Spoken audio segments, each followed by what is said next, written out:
CTV News with Caroline Van Vlartigan. Good evening. After a 4-day search, a missing 3-year-old girl was found alive today by the side of a road in Ontario. Her mother had declared her missing in Coteau-du-Lac on Sunday. And today the search ended in what officers described as the best possible outcome for cases like this. Here's Denise Roberts. 3-year-old Claire Bell was found alone, but alive. She was speaking with the police officer. She was alive. We provided some first aid in water and food for now, and she's been taken care of by the paramedics. So the priority is just to make sure she is okay.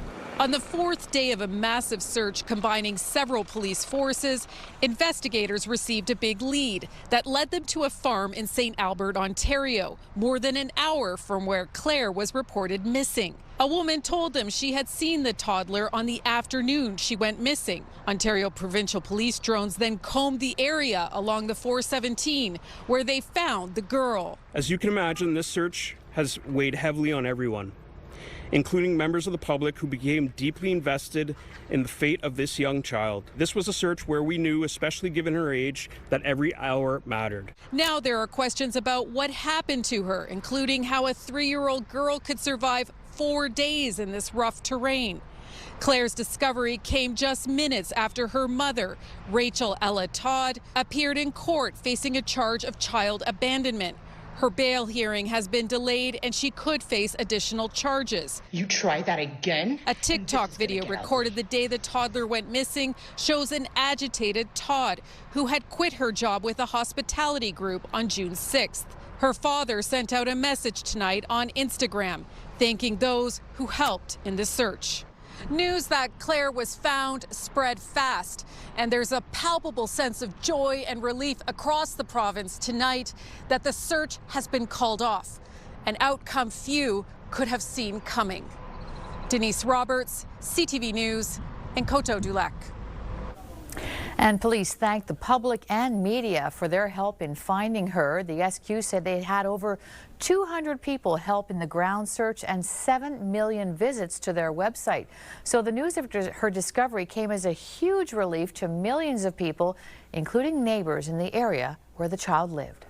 I think it's amazing that the little girl is back. Actually, I think everyone in the condo was really afraid and scared for her, so it's really a relief that she's safe and sound. As a grandfather, I'm very happy. I am a grandfather of a little baby of 14 months. So I would be very shy to lose my little daughter, and so I'm very happy. It's very strange. It's a strange story, you know. The kid was living around here, and they found the kid in Ontario. And the Premier, François Legault, also reacted to the news today.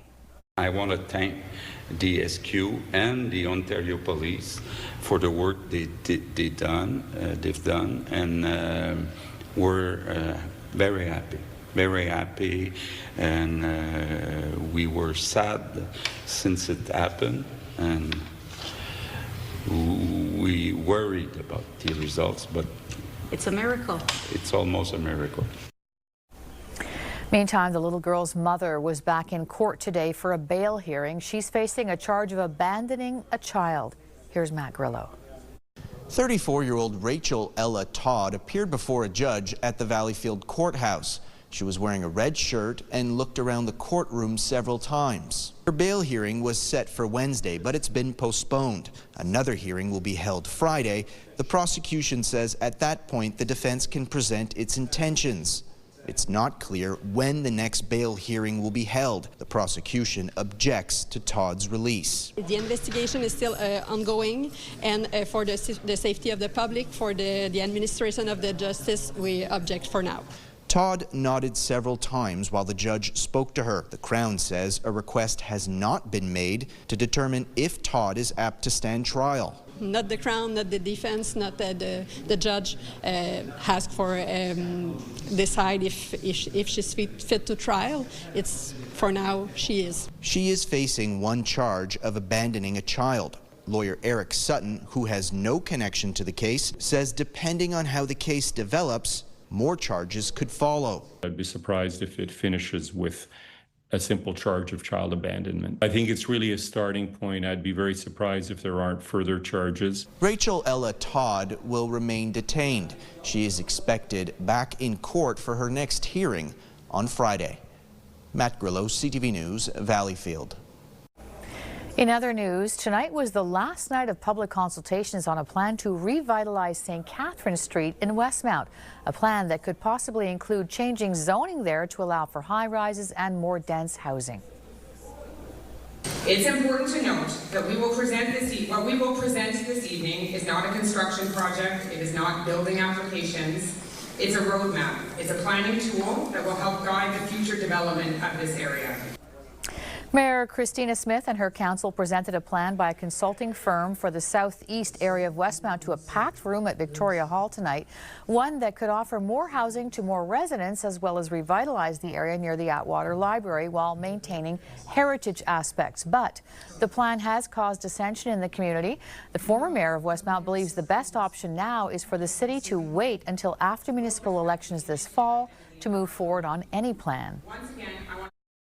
I would like to see it put off and not voted on in September, since the election's in November, and let the next council continue with what was done in terms of looking at what has been done, what is controversial, what is not, work some more with the citizens, look at all of the costs and all of the goals involved, and see what can be done to do it in a way that will bring the community together rather than divide the community. And Marks believes a lack of information on the plan and recent changes to it has caused many residents to oppose it.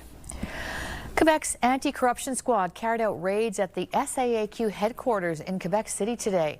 This comes 2 weeks after UPAC confirmed that it had been investigating the SAC for 3 months ever since the Auditor General flagged problems with the agency's digital transformation. The rollout of the SAC Click cost at least $1.1 billion, roughly $500 million over budget.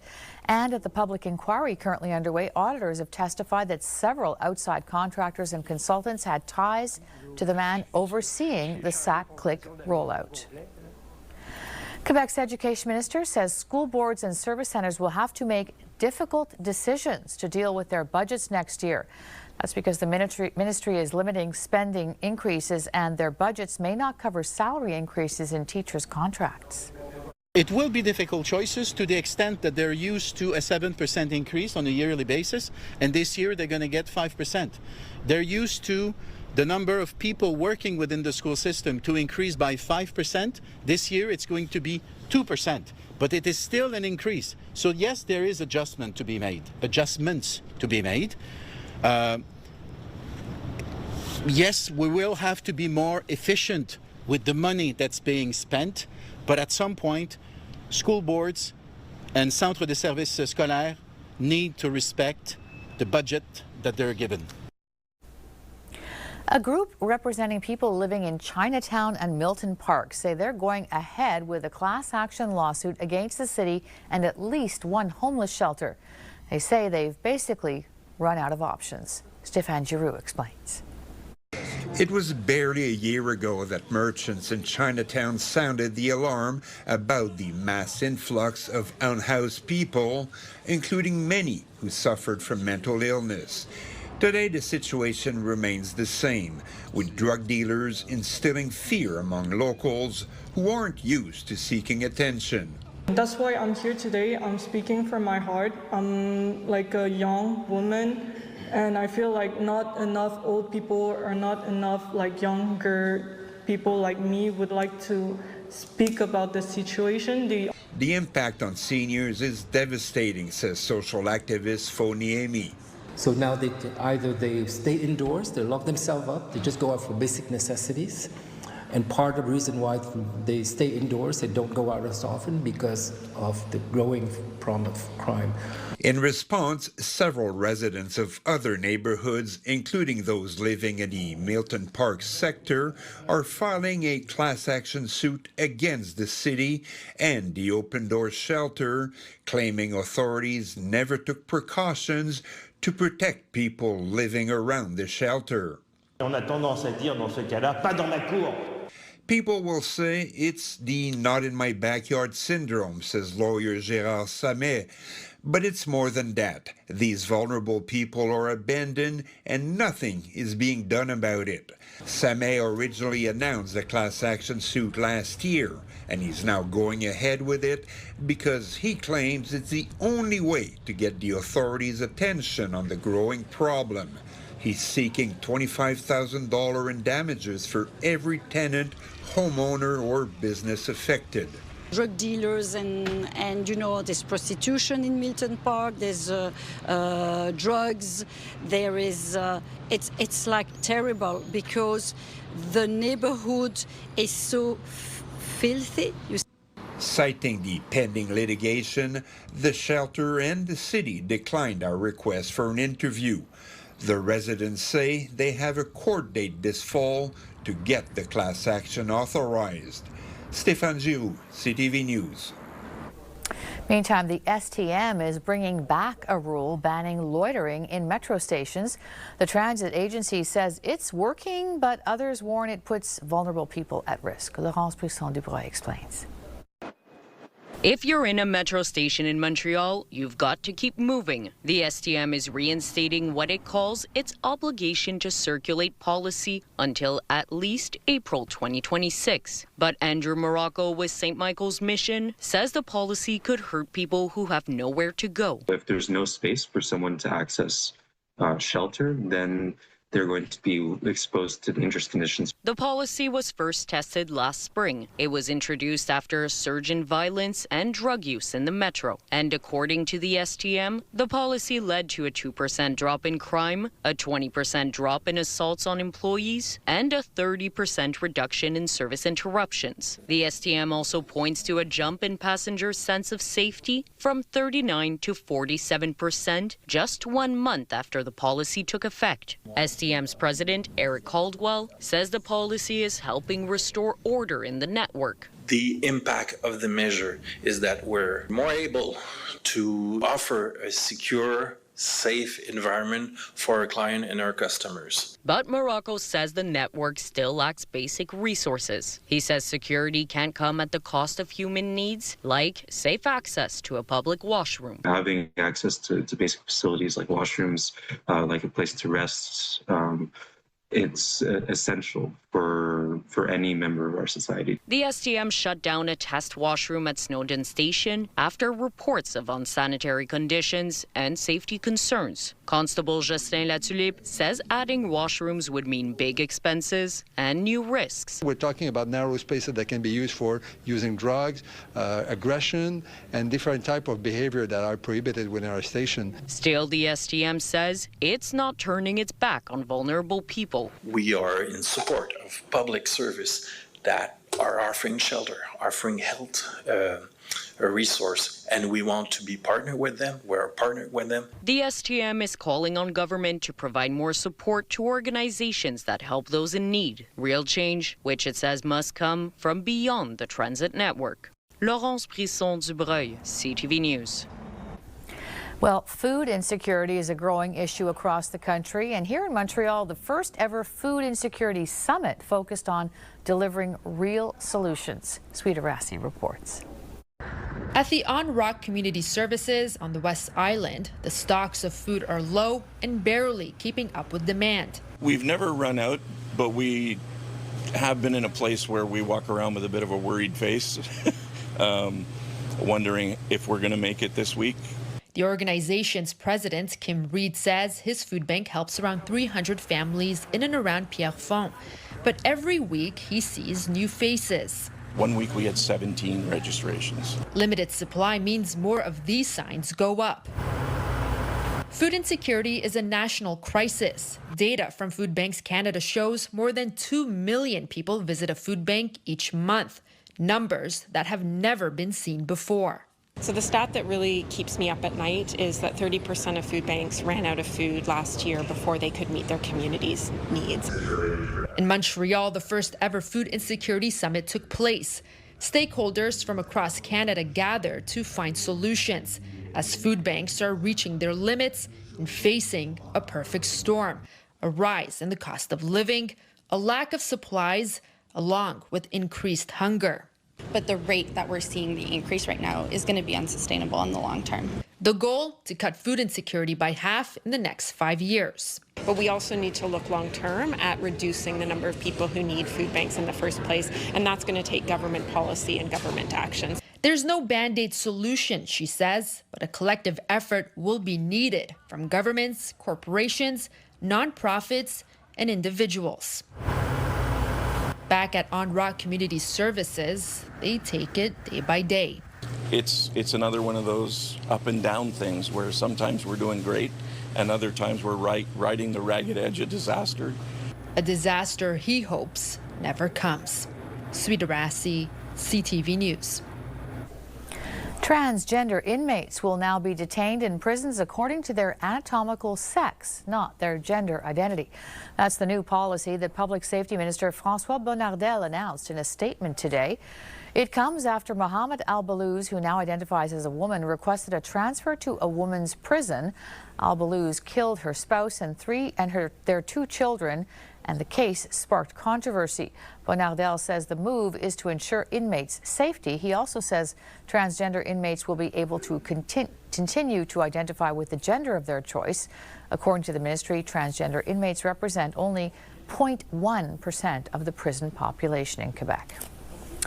Well, police have recovered the body of a man who drowned in Verdun earlier this month. The 20-year-old was in the St. Lawrence River near Verdun Beach when he disappeared.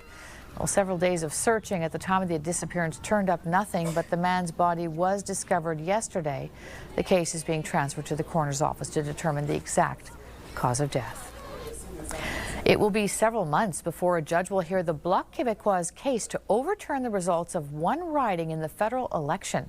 The voting in Terrebonne went through a judicial recount before being decided in favor of the Liberal candidate by 1 vote.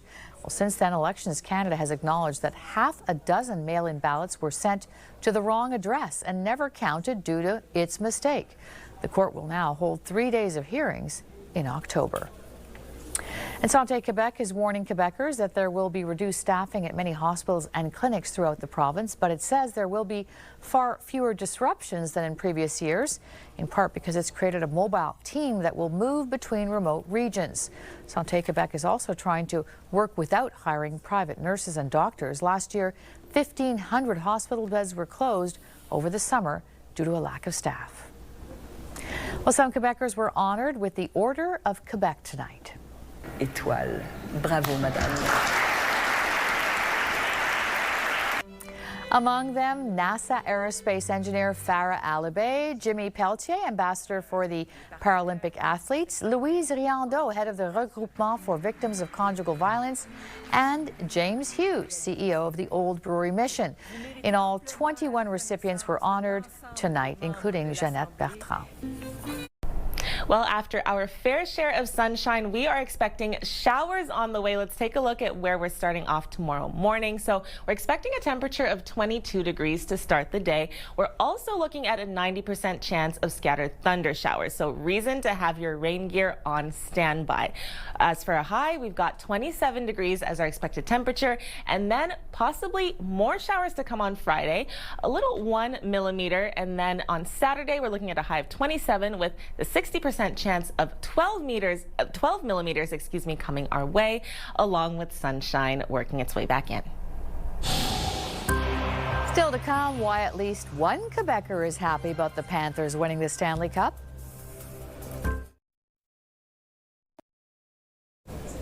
In case you missed it, the Florida Panthers won the Stanley Cup last night, and the lone Quebecer in the NHL final is also celebrating.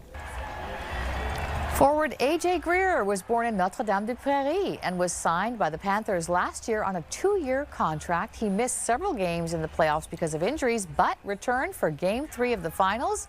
Greer says it's been a big turnaround from 4 years ago when he almost gave up on the NHL. Thinking back to everything that I went through personally and the adversity and the emotional roller coaster, the blood, the sweat, the tears, literally, like being able to throw my gloves up, lift that cup. I can't imagine, like I can't believe I'm here. The last Canadian team to win the Stanley Cup was the Montreal Canadiens in 1993, 32 years ago. Well, it's the time of year when many families take a break and get away for a while, but when the trip ends, returning to reality can be hard. Mandy Gaither now has more on how to beat the post-vacation blues. Taking a break can be relaxing and rejuvenating, but the end of vacation can bring on the blues. We might be having a great time and then we come back to reality and then, we're back to the grind. Psychologist Rachel Gableman with the Ohio State University Wexner Medical Center says there can be a sadness as you return to a regular routine. You may be faced with loads of laundry or stacks of work and feel like there's no longer a trip to look forward to. It can just feel like, oh, why did I bother maybe taking that vacation?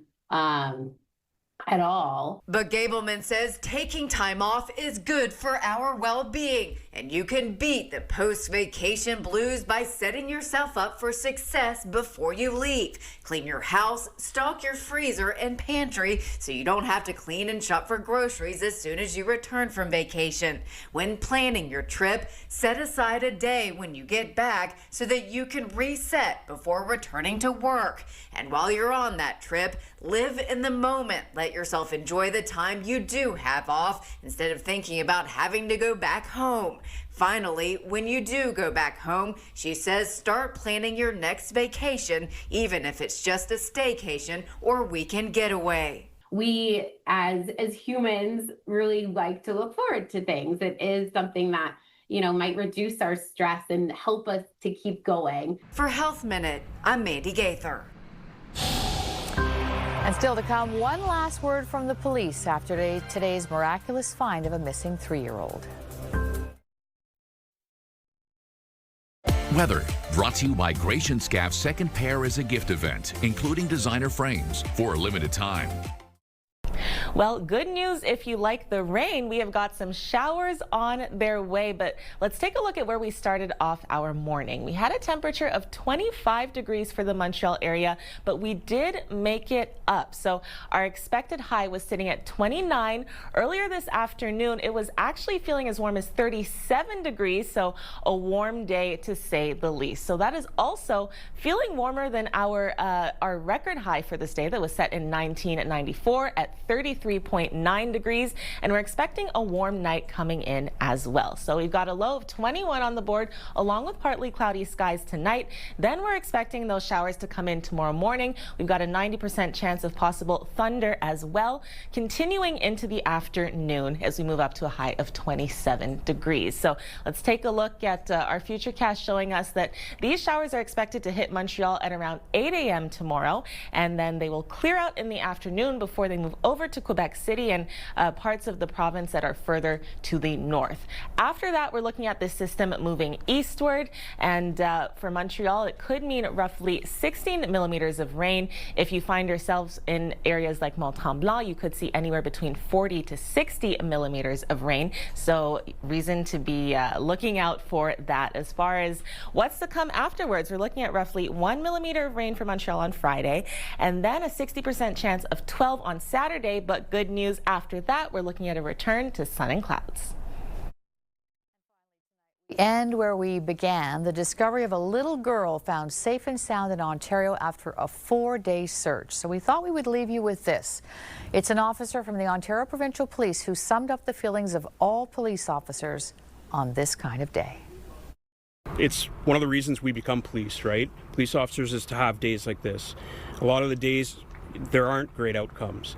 And we are parents, us too, right? So to be able to find a youth that's been missing numerous days in this situation, it definitely would bring out emotions in almost all officers, right?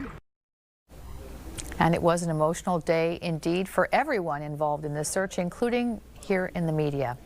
That wraps it up for us tonight. For the latest news, you can listen to the Andrew Carter Morning Show at 5 on CJ 8800. And of course, you can always head to ctvnewsmontreal.ca for extended coverage. Thanks for staying up with us. Have a good night. We'll see you tomorrow. Take care.